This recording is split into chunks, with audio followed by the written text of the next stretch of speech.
नमस्कार दोस्तों, एक बार फिर से स्वागत है आप सभी का आपके अपने YouTube channel ASB biology classes में, जहां हम आपको सिखाते हैं और पढ़ाते हैं NCERT की लाइन बाय लाइन कॉन्सेप्ट से क्लियरिटी तक बायोलॉजी क्लास 11th की।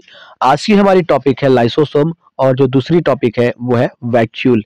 यानी कि हम पढ़ने वाले हैं आज के इस क्लास में दो महत्वपूर्ण टॉपिक्स के बारे में, और दोनों टॉपिक्स का नाम मैंने आपको बता दिया। पहला टॉपिक है आपका लाइसोसोम, ठीक है। पहला टॉपिक है आपका लाइसोसोम और दूसरा है वैक्यूल। तो वैक्यूल क्या होता है और लाइसोसोम क्या होता है, आज के इस क्लास में हम जानेंगे। इनका फंक्शन क्या होता है इसको भी हम जानेंगे। चलिए शुरू करते हैं आज के इस क्लास को बिना किसी देरी के, और समझते हैं एक एक पॉइंट को क्रिस्टल क्लियरिटी तक, ठीक है। चलिए शुरू करते हैं। तो सबसे पहले अगर हम बात करते हैं लाइसोसोम की, तो लाइसोसोम क्या होता है इसको समझने की पूरी प्रयास करेंगे और आपको हम बताएंगे जिस तरीके से, और आप अगर इसका रिवीजन करते हैं तो आपको अच्छा से समझ में आ जाएगा। देखिए, these are membrane bound vesicle structure formed by the process of packaging in the Golgi apparatus. कहने का मतलब ये है साफ सुथरे शब्दों में कि जो आपका लाइसोसोम होता है वो क्या होता है, मेम्ब्रेन बाउंड स्ट्रक्चर होता है। यानी कि ये क्या होता है, झिल्ली युक्त कोशिकांग होता है। ये बनता है, कब बनता है, जब गोल्जी अपरेटस की पैकेजिंग होने लगती है उस टाइम ये बनता है। जैसे देखो यहाँ पर अगर हम बात करें, ये गोल्जी अपरेटस है, इस तरीके से ये गोल्जी अपरेटस बन रहा है, ठीक है। जो गोल्जी अपरेटस ये बन रहा है, और गोल्जी अपरेटस बनने के दौरान क्या होता है, ढेर सारे वेसिकल्स टूटते हैं।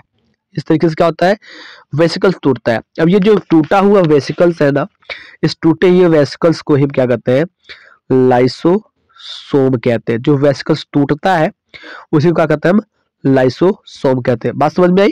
चलिए आगे की ओर चलते हैं और आगे की पॉइंट्स को समझते हैं, बट इसके पहले जो कुछ भी हमने लिखा है उसको मिटाना जरूरी है, ठीक है।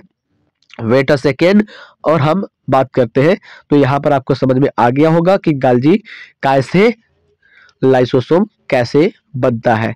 दूसरी बात अगर हम बात करते हैं तो जो लाइसोसोम होता है, लाइसोसोम को हम suicide bag of the cell के नाम से भी जानते हैं। कहने का मतलब ये है कि इसको हम कोशिका का आत्मघाती झिल्ली के नाम से भी जानते हैं। तो चलिए आगे की पॉइंट को समझते हैं। लिखा हुआ है द आइसोलेट, एक मिनट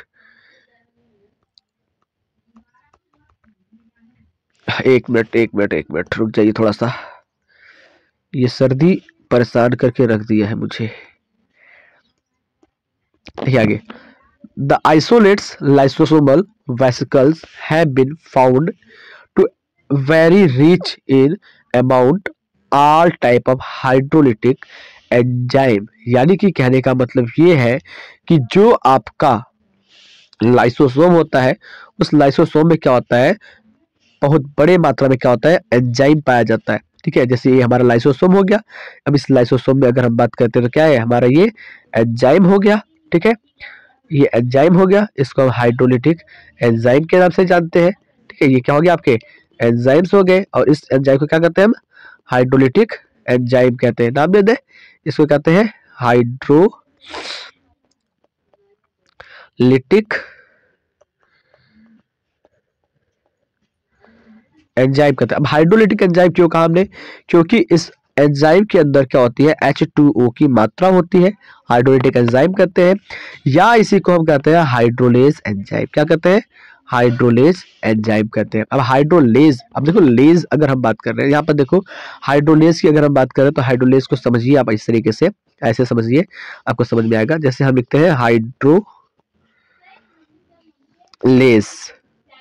अब हाइड्रोलेज में देखेंगे तो दो शब्द आया है। कौन कौन सा शब्द आया है, एक शब्द आया है आपका हाइड्रो, और दूसरा है आपका लेज। हाइड्रो का मतलब क्या होता है, जस्ट एक सेकेंड बेटा,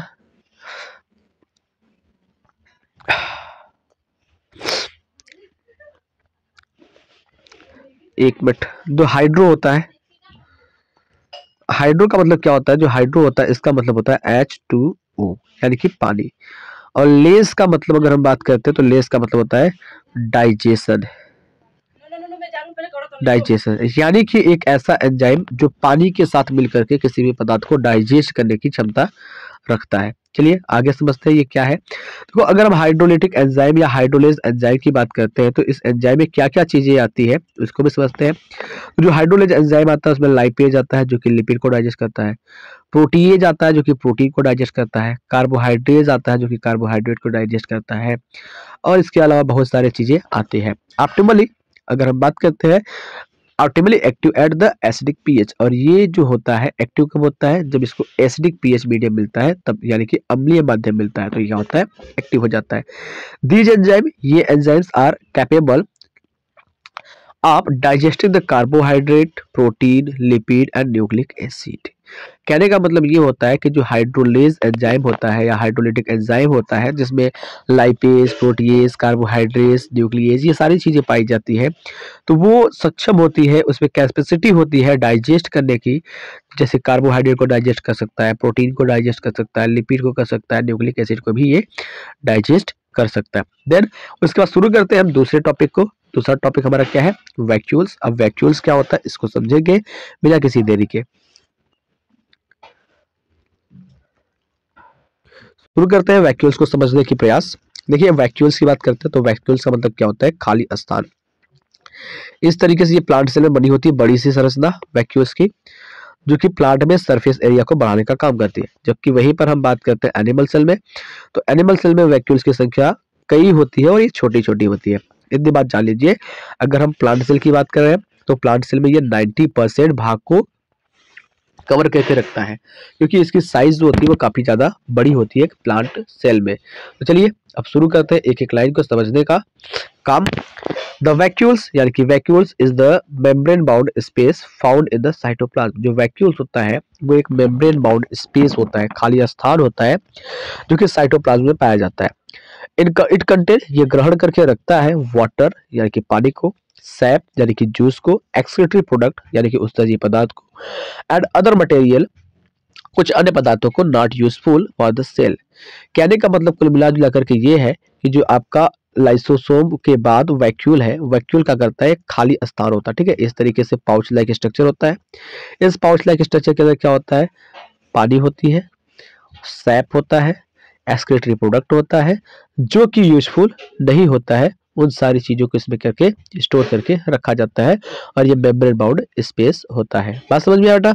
चलिए आगे की ओर समझते हैं, आगे क्या लिखा है उसको पढ़ते हैं।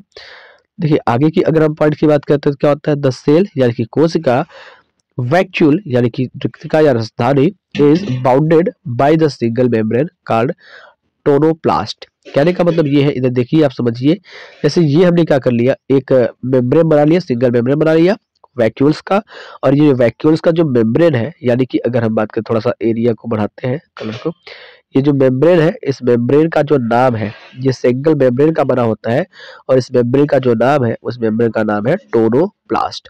तो कहने का मतलब ये क्वेश्चन आएगा कि membrane of vacuoles made up of, तो membranes of vacuole made up of क्या होता है, टोनोप्लास्ट। ठीक है, वैक्यूल का जो मेम्ब्रेन होता है वो टोनोप्लास्ट से बना होता है। चलिए आगे चलते हैं और इसको समझते हैं। आगे में क्या लिखा हुआ है उसको पढ़ते हैं। यहाँ पर लिखा हुआ है कि इन प्लांट यानी कि पादप में, सेल यानी कि कोशिका में, द वैक्यूल जो रिक्तिका या राजधानी होती है, can occupy up to 90% of the volume of the cell. कहने का मतलब ये है कि एक प्लांट सेल होता है, उस प्लांट सेल के अंदर जो 90% हिस्सा होता है वो होता है वैक्यूल का, राजधानी का। इन प्लांट पादप कोशिका की बात करते हैं, द टोनोप्लास्ट फैसिलिटेट यानी कि सुविधा प्रदान करता है, द ट्रांसपोर्ट आदान प्रदान का, of the number of ions and other material against concentration gradients into the vacuole. Hence, their concentration is significantly higher in the vacuole than in the cytoplasm. यानी कि कहने का मतलब ये होता है, आप इसको एक डायग्राम के माध्यम से समझ सकते हैं। यहाँ पर देखिए मैं थोड़ा सा स्पेस बनाता हूँ, खाली स्थान, जहाँ पर मैं आपको अच्छे से समझा सकूँ। देखिए सबसे पहले बेटा अगर हम बात करते हैं तो एक डायग्राम बनाते हैं। ये हमारा एक मिनट, पेंसिल लेने का जरूरत है। ये हमारा क्या हो गया, ये हमारा वैक्यूल हो गया। क्या हो गया, वैक्यूल हो गया। ठीक है, ये वैक्यूल हो गया। अब इस वैक्यूल के अंदर क्या होता है, इस वैक्यूल के अंदर पाया जाता है आपका अनवांछित पदार्थ जो कि यूजफुल नहीं होते हैं, आयंस पाए जाते हैं, और क्या पाया जाता है, पानी पाया जाता है, ये वाटर हो गया, ठीक है। सैप पाए जाते हैं, सैप यानी कि जूस पाए जाते हैं, ये सारी चीजें पाए जाते हैं। या फिर डायरेक्टली हम कह सकते हैं यहाँ पर ये मटेरियल्स हो गए, मटेरियल्स हो गए, ठीक है। दूसरी बात, अब इसकी अगर हम मेम्ब्रेन की बात करते हैं तो ये इसका मेम्ब्रेन कैसा होता है, इसके मेम्ब्रेन की अगर हम बात करते हैं तो इसका मेम्ब्रेन कैसा होता है। इसके मेम्ब्रेन में देखेंगे तो इस तरीके से क्या होता है, थोड़ा थोड़ा परमिएबल ये होता है, ठीक है। इसमें मेम्ब्रेन कैसी होती है, थोड़ी थोड़ी परमिएबल होती है। अब परमिएबल होती है तो इसको थोड़ा सा बड़ा करके दिखाते हैं ताकि आपको अच्छे से समझ में आ जाए इस परमिएबल मेम्ब्रेन का कार्य क्या होता है। यहाँ पर एक मिनट, यहाँ पर हम क्या करते हैं, मेम्ब्रेन को थोड़ा सा बड़ा करते हैं, ये देखिए मेम्ब्रेन बड़ा हो गया। अब इसको हम समझाते हैं, देखिए ये परमिएबल मेम्ब्रेन होता है। इस परमिएबल मेम्ब्रेन की अगर फंक्शन की बात करते हैं तो क्या करता है, ये साइटोप्लाज्म से आयंस को अंदर ले जाने का काम करता है। क्या करता है, आयंस को अंदर ले जाने का काम करता है। साइट और वैक्यूल से आयंस को बाहर ले आने का काम करता है, ठीक है। जो परमिएबिलिटी है इसकी वो फंक्शन करती है आयंस को एक्सचेंज करने का, आयंस को क्या करती है, एक्सचेंज करने का कार्य करती है, अंदर बाहर करने का कार्य करती है, जिस वजह से इसका जो कॉन्सेंट्रेशन होता है वो क्या होता है, साइटोप्लाज्म में और वैक्यूल के अंदर बना रहता है। चलिए आगे बात करते हैं, आगे क्या लिखा है उसको समझते हैं। जस्ट सेट करने दो मुझे, चलिए चलते हैं, सेट हो गया है। अब यहाँ पे देखिए क्या लिखा हुआ है उसको समझते हैं। ओके, अब अमीबा की बात करते हैं। इन अमीबा यानी कि अमीबा में the concentration vacuole is important for the osmoregulation and excretion, यानी कि वैक्यूल जो होता है कॉन्सेंट्रेशन के लिए जरूरी होता है। कॉन्सेंट्रेशन वैक्यूल जो होता है इसका अमीबा के अंदर नॉर्मल वैक्यूल नहीं, कॉन्ट्रेक्टाइल वैक्यूल पाया जाता है, सॉरी कॉन्सेंट्रेशन नहीं था, कॉन्ट्रेक्टाइल वैक्यूल जो होता है यानी कि सिकुड़ने और फैलने वाला जो वैक्यूल होता है वो जरूरी होता है ऑस्मोरेगुलेशन के लिए और एक्सक्रीशन के लिए। इन मेनी सेल्स, बहुत सारी कोशिकाओं में, as in protein food vacuole are formed by the engulfing of the food particles, यानी कि अगर हम बात करते हैं बहुत सारी कोशिकाएं ऐसी होती है, जैसे कि हम बात कर रहे हैं प्रोटिस्ट, प्रोटिस्ट की बात करें मतलब कि प्रोटिस्टा किंगडम के पाए जाने वाले जो ऑर्गेनिज्म होते हैं ना, प्रोटिस्ट की बात करते हैं तो प्रोटिस्ट में जो आपके वैक्यूल्स होते हैं वो कब बनते हैं, जब ये भोजन को एब्जॉर्ब करते हैं, भोजन को ग्रहण करते हैं, तब जो भोजन की होती है वो क्या करती है, पार्टिकल्स एक दाने के रूप में हो जाती है और जहाँ पर वैक्यूल का फॉर्मेशन हो जाता है, जिसको फूड वैक्यूल के नाम से जानते हैं। तो आई होप जितनी भी बातें मैंने आज के इस क्लास में आपको बताई है वो सारी चीजें आपकी क्लियर हो गई होगी और कोई भी डाउट नहीं बचा है। इसी तरीके से biology NCERT line by line concept से क्लियरिटी तक पढ़ना चाहते हैं तो आज ही और अभी सब्सक्राइब कीजिए एएसबी बायोलॉजी क्लासेस को, जहां आपको भरोसे के साथ बायोलॉजी पढ़ाया जाता है। और लाइक कमेंट सब्सक्राइब करना मत भूलिएगा। मिलते हैं आपसे अगले क्लास में, तब तक के लिए जय हिंद, जय भारत, बने रहिए हमारे साथ।